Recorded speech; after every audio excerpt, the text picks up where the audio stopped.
नमस्कार, जेके अपडेट में आपका स्वागत है। मैं अश्विनी गुप्ता।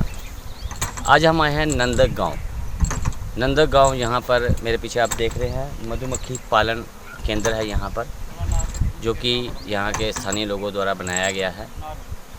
यहाँ पर किस प्रकार से एक ओरिजिनल शहद, प्योर शहद तैयार किया जाता है वो हम आपको दिखाएंगे, और कैसे मधुमक्खियों को इन बक्सों में पैदा करके उनसे शहद लिया जाता है और किस प्रकार से उस शहद को निकाला जाता है। इस पूरी प्रक्रिया को हम आपको दिखाएंगे। मधुमक्खी पालन व्यवसाय प्राचीन काल से ही अस्तित्व में रहा है, परंतु ये वर्तमान से सर्वथा भिन्न था। सर्वप्रथम 1815 ईस्वी में लानाड्रॉप नामक अमेरिकन वैज्ञानिक ने कृत्रिम छतों का आविष्कार किया था। भारत में मधुमक्खी पालन की शुरुआत ट्रावनकोर में 1917 ईस्वी में एवं कर्नाटक में 1925 ईस्वी में हुई थी। वर्ष 1953 में अखिल भारतीय खादी व ग्रामोद्योग बोर्ड की स्थापना हुई व मधुमक्खी पालन को तकनीकी व्यवसाय का रूप देने के लिए बोर्ड ने पूना में केंद्रीय मधुमक्खी पालन अनुसंधान केंद्र की स्थापना की। बोर्ड द्वारा इस अनुसंधान केंद्र को विभिन्न राज्यों में मधुमक्खी पालन के प्रचार प्रसार व प्रशिक्षण केंद्र स्थापित करने का कारोबार सौंपा गया। वर्तमान में प्रचलित मधुमक्खी पालन की विद्या का जन्म नैनीताल जिले के ज्यूलीकोट नामक स्थान पर हुआ था। वार्षिक सकल घरेलू उत्पाद में प्राथमिक क्षेत्र की बड़ी भागीदारी देश को कृषि प्रधान अर्थव्यवस्था वाले देश के रूप में परिलक्षित करती है। देश के ग्रामीण क्षेत्रों में पर्याप्त संसाधन व विपुल संभावनाएं विद्यमान हैं, जिनका सदुपयोग करके आर्थिक विकास की त्वरित गति प्राप्त की जा सकती है। दूसरी तरफ बढ़ते जनसंख्या दबाव ने देश में बेरोजगारी की संख्या को और भी गहरा दिया है। इससे आवश्यक हो गया है कि प्रचुर मात्रा में उपलब्ध मानव संसाधन को स्व उद्यम से जुड़ने के लिए प्रेरित किया जाए। ग्रामीण तथा कुटीर उद्योग के अंतर्गत मधुमक्खी पालन से स्वरोजगार के क्षेत्र में अच्छे अवसर विकसित होने की संभावनाएं हैं। ग्रामीण क्षेत्र व कृषि के संदर्भ में मधुमक्खी पालन की उपादेयता पूर्ण कुशलता व विशेषज्ञता के साथ व्यक्तियों को लाभप्रद स्वरोजगार का अवसर प्रदान करता है। भारतीय संसाधनों का अनुकूलतम उपयोग कर लाभार्जन कराता है। अन्य उद्योगों की अपेक्षाकृत इस व्यवसाय में कम निवेश की आवश्यकता होती है। मधु, मोम व मौनवंश में वृद्धि कर उत्पादन प्राप्त किया जा सकता है। मधुमक्खी पालन से न केवल शहद व मोम ही प्राप्त होता है, वन रॉयल नामक पदार्थ भी प्राप्त होता है, जिसकी विदेशों में अत्यधिक मांग है। विभिन्न फसलें, सब्जियों, फलोद्यान व औषधीय पौधे प्रतिवर्ष फल बीज के अतिरिक्त पुष्प रस और पराग को धारण करते हैं, परंतु दोहन के अभाव में ये धूप, वर्षा व ओलों के कारण नष्ट हो जाते हैं। मधुमक्खी पालन द्वारा इनका उचित उपयोग संभव हो पाता है। जिन फसलों तथा फलदार वृक्षों पर परागन कीटों द्वारा संपन्न होता है, मधुमक्खियों की उपस्थिति में उनकी पैदावार में बेतहाशा वृद्धि होती है। सामान्य तथा परागन वाली फसलों की पैदावार 20 से 30% तक बढ़ जाती है। विभिन्न सर्वेक्षणों के अनुसार वैज्ञानिकों ने ये सिद्ध किया है कि मधुमक्खियां यदि 1 रुपए का लाभ मधुमक्खी पालक को पहुंचाती हैं, तो वह 15 से 20 रुपए का लाभ उन काश्तकारों व बागवानों को पहुंचाती हैं जिनके खेतों या बागों में ये परागन व मधु संग्रहण हेतु जाते। इस प्रकार से ये स्पष्ट है कि ग्रामीण अर्थव्यवस्था में व्यापक परिवर्तन प्राप्त करने के लिए आवश्यक है कि इस व्यवसाय का ग्रामीण क्षेत्रों में विस्तृत प्रचार प्रसार किया जाए। रानी मक्खी लंबे उदर व सुनहरे रंग की मधुमक्खी होती है, जिसे आसानी से पहचाना जा सकता है। इसका जीवन काल लगभग 3 वर्ष का होता है। संपूर्ण मौन परिवार में एक ही रानी होती है, जो अंडे देने का कार्य करती है, जिनकी संख्या 2500 से 3000 प्रतिदिन होती है। ये 2 प्रकार के अंडे देती है, गर्भित व अगर्भित अंडे। इसके गर्भित अंडे से मादा व अगर्भित अंडे से नर मधुमक्खी विकसित होती है। युवा रानी रानी कोष व विकसित होती है, जिसमें 15 से 16 दिन का समय लगता है। मौन ग्रह प्राकृतिक रूप से मधुमक्खी अपना छत्ता पेड़ के खोखले, दीवार के कोनों, पुराने खंडरों आदि में लगाती है। इनमें शहद प्राप्ति हेतु इन्हें काट कर निचोड़ा जाता है, परंतु इस क्रियाविधि में अंडा, लार्वा व प्यूपा आदि का रस भी शहद में मिल जाता है। साथ ही मौनवंश भी नष्ट हो जाता है। प्राचीन काल में जब मधुमक्खी पालन व्यवसाय का तकनीकी विकास नहीं हुआ था, तब यही प्रक्रिया शहद प्राप्ति हेतु अपनाई जाती थी। इससे बचने के लिए वैज्ञानिकों ने पूर्ण अध्ययन व विभिन्न शोधों के उपरांत मधुमक्खी पालन हेतु मौन ग्रह व मधु निष्कासन यंत्र का आविष्कार किया। मौन ग्रह लकड़ी का एक विशेष प्रकार से बना बक्सा होता है। ये मधुमक्खी पालन में सबसे महत्वपूर्ण उपकरण होता है। मौन ग्रह मधुमक्खी पालन एक सबसे निचला भाग तलपट कहलाता है। शहद निष्कासन यंत्र जस्ती चादर बने ड्रमनुमा आकृति का ये यंत्र मधुमक्खी पालन का एक महत्वपूर्ण भाग है। इसके बिल्कुल मध्य में एक छड़ व जाली लगी होती है व ऊपर की ओर एक हैंडल को मध्य से घुमाने पर जाली सहित छड़ वृत्ताकार परिधि में घूमती है। शहद निष्कासन के लिए मधुखंड की चौखट को जाली के अंदर रखकर घुमाते हैं, जिससे समस्त मधु चौखट से बाहर आ जाता है। मधुखंड में स्थित चौखटों में जब 75 से 80% तक शहद जमा हो जाए तो शहद का निष्कासन किया जाता है। इसके लिए सबसे पहले चौखटों से मधुमक्खियां झाड़कर मधुखंड में डाल देते हैं। इसके पश्चात चाकू से या तेज गर्म पानी डालकर छत्ते से मोम की ऊपरी परत उतारते हैं। फिर इस चौखट को शहद निष्कासन यंत्र में रखकर हैंडल द्वारा घुमाते हैं। इसमें अब केंद्रीय बल द्वारा शहद बाहर निकल जाता है व छत्ते की संरचना को कोई भी नुकसान नहीं पहुंचता। इस चौखट को पुनः मधुखंड में स्थापित कर दिया जाता है एवं मधुमक्खियां छत्ते के टूटे हुए भागों को ठीक करके पुनः शहद भरना प्रारंभ कर देती। आपने देखा कि किस प्रकार से डिब्बों में मधुमक्खियों को भर के उनको वहाँ पे उनको किस प्रकार से फूल दे के और उनका शहद लिया जाता है। इस पूरी प्रक्रिया पर हमारे साथ बात करने के लिए यहाँ पर मौजूद हैं। इनका नाम है राम खिलाड़ी जी, जो कि राजस्थान से हैं।